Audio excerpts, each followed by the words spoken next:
Saudi में लोगों को मिलेगी 5 दिन की पेड लीव। नमस्कार, स्वागत है आपका हमारे चैनल डेली सऊदी न्यूज पर। खबर शुरू करने से पहले एक जरूरी सूचना आपको दे दें कि अगर आप सऊदी में फंस गए हैं, कफील आपको छोड़ नहीं रहा है, आप परेशान हैं, वापस अपने घर लौटना चाहते हैं, तो घबराए नहीं, स्क्रीन पर दिए गए नंबर पर कांटेक्ट करें। इनका नाम अहमद अली है। ये आपको कानूनी प्रक्रियाओं के तहत महज 3 से 4 दिन के अंदर ही खरूज लगाकर सऊदी से फाइनल एग्जिट कराकर आपको सही सलामत अपने देश पहुंचा देंगे। देखिए, सऊदी अरब के मानव संसाधन और सामाजिक विकास मंत्रालय ने स्पष्ट किया है कि राज्य में काम करने वाले व्यक्ति को परिवार के सदस्य की मृत्यु की स्थिति में 5 दिन का पेड लीव प्राप्त करने का अधिकार है। यह मंत्रालय के लाभार्थी देखभाल एक्स खाते पर एक जांच के जवाब में आया है। इसके जवाब में मंत्रालय ने कहा है कि श्रम कानून के अनुच्छेद 113 के अनुसार पत्नी या पूर्वजों या वंशजों में से किसी एक की मृत्यु की स्थिति में कर्मचारी को 5 दिनों के लिए पूरा पेड लीव का अधिकार है। इसमें कहा गया है कि पूर्वजों का अर्थ माता पिता, दादा और दादी है, जबकि वंशजों में बेटे बेटियां और पोते पोतियां शामिल है। कर्मचारियों को विवाह के बाद 5 दिन की पेड छुट्टी दी जाती है, जबकि बच्चे के जन्म के बाद 3 दिनों की छुट्टी भी मिलती है।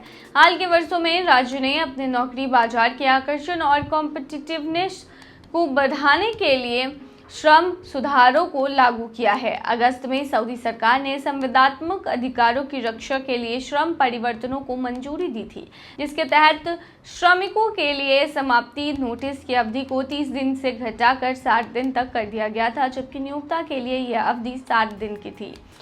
बता दें, मानव विकास प्रशिक्षक मुसाब अल जरफाली के अनुसार सऊदी श्रम कानून में 6 प्रकार की छुट्टियां दी जाती हैं और उनके लिए एलिजिबिलिटी की भी कुछ शर्तें होती हैं। अब कौन कौन सी छुट्टी के बारे में उन्होंने बताया, तो देखिए, आधिकारिक छुट्टी या अवकाश सभी श्रेणियों के सभी श्रमिकों के लिए 4 गुना है, जो ईद उल फित्र और ईद अल अदा की छुट्टियां, राष्ट्रीय दिवस की छुट्टियां और स्थापना दिवस की छुट्टियों के लिए है।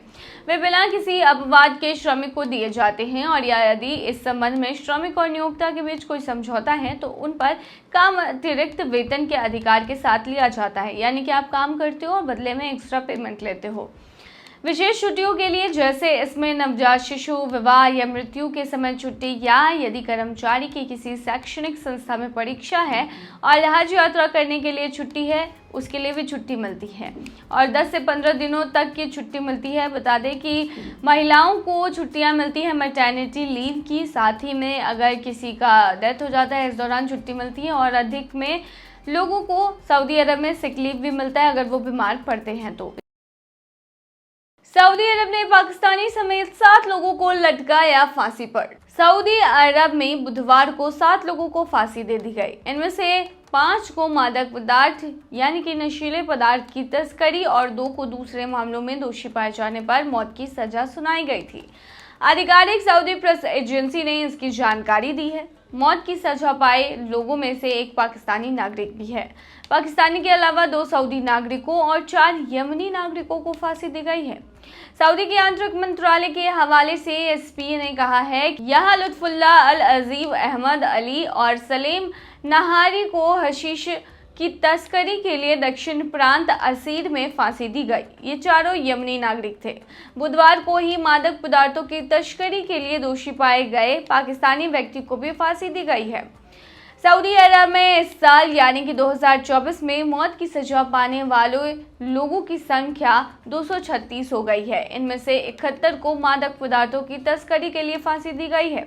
सऊदी अरब युद्धग्रस्त सीरिया और लेबनान से आने वाली नशे की लत वाली एम्फेटामिन दवा कैप्टागन का प्रमुख बाजार बन गया है। इसके खिलाफ सऊदी सरकार ने काफी सख्त रुख अपनाया है।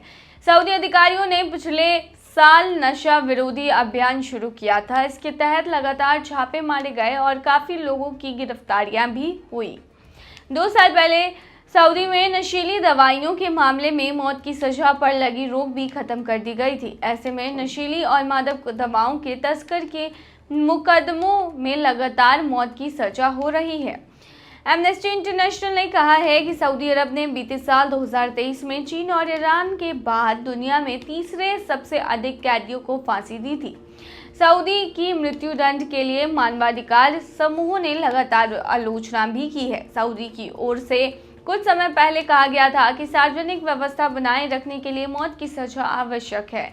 तो बता दें कि 7 लोगों को फांसी पर लटकाया गया है। हालांकि सऊदी अरब में मौत की सजा दी जाती है अगर आप टेररिस्ट या फिर इससे जुड़ी किसी भी चीज़ से अगर आप जुड़े हों या फिर आप ड्रग्स की तस्करी करते हों, तभी भी आपको फांसी की सज़ा दी जाती है।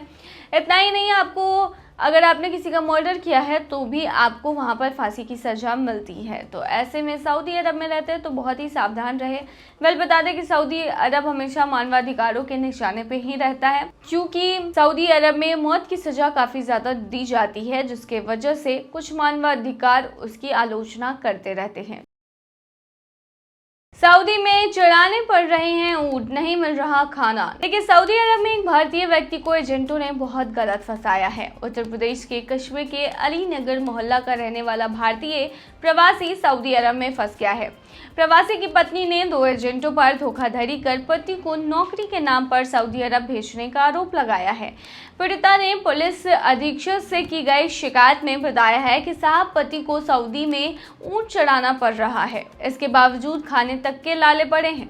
शिकायत में दोनों आरोपियों पर कार्रवाई की गुहार लगाई गई है। पुलिस अधीक्षक के निर्देश पर दोनों आरोपियों के खिलाफ केस दर्ज कर पुलिस मामले की जांच कर रही है। बता दें, मोहल्ला निवासिनी अहमदुनिशा ने बताया है कि फतेहपुर के गौती सुल्तानपुर घोष का रहने वाला फुरकान व सिकंदर ने कुछ दिन पहले उनके पति इकबाल को 1,30,000 रुपए लेकर नौकरी के लिए सऊदी अरब भेजा था। इस दौरान पति को किसी प्रकार की नौकरी में दिक्कत ना हो और विदेश में घर के साथ खाने पीने का इंतजाम का भी भरोसा दिलाया गया था। तहरीर में पीड़ित ने बताया कि पति ने सऊदी अरब से फोन कर बताया कि उससे ऊंट चढ़ाने का काम लिया जा रहा है। भोजन इत्यादि के साथ रहने का कोई इंतजाम नहीं है। उसका पासपोर्ट भी छीन लिया गया है। पीड़िता ने आरोप लगाया है कि दोनों एजेंटों ने पति की वतन वापसी के लिए फिर से उससे 55,000 रुपए लेकर हड़प लिए, लेकिन पति को वापस लाने का कोई प्रबंध नहीं किया गया। अब चुप रहने के लिए गाली गलौज कर धमका रहे हैं। प्रभारी निरीक्षक संजय सिंह ने बताया है कि केस दर्ज कर मामले की छानबीन की जा रही है। मैंने बार बार कहा है और एक बार फिर से दोहरा रही हूँ कि अगर आप सऊदी अरब या फिर कहीं भी काम करने के लिए जा रहे हैं, विशेषकर खाड़ी देशों में, तो ऐसे में आपको सतर्क रहने की बेहद ज़रूरी है, क्योंकि चालबाज हर जगह बैठे हैं आपको फंसाने के लिए। तो ऐसे में आपको हमेशा ऑथराइज एजेंसियों का ही इस्तेमाल करना चाहिए ताकि आपको सटीक नौकरी लग सके। जो भी आपको सऊदी अरब में नौकरी दी जाती है उसके बारे में कॉन्ट्रैक्ट में लिखा होता है, तो आप पहले कॉन्ट्रैक्ट पढ़ लें और कॉन्ट्रैक्ट में जो लिखा हो उसी के अनुसार काम करें। अगर आप पढ़े लिखे नहीं हैं तो कॉन्ट्रैक्ट को किसी और से पढ़वा लें, ताकि ये सुनिश्चित हो सके कि आपको जो काम कॉन्ट्रैक्ट में लिखाया गया है वही दिया जाएगा। आमतौर पर यहाँ पर कॉन्ट्रैक्ट में साइन करा लिया जाता है, ऊंट चढ़वाने की ही बात कह के अरेबिक में उर्दू में लिखवा कर जो कॉन्ट्रैक्ट होता है और वहाँ जाने के बाद उनसे काम कराया जाता है। जबकि यहाँ पे लोगों को मौजवानी कहा जाता है कि आपको वहाँ पर ड्राइवर की जॉब मिलेगी या फिर कुछ और नौकरियाँ मिलेगी। तो ऐसे धोखेबाजी हो रही है, तो इससे बचने के लिए सतर्क रहना बहुत ज़रूरी है।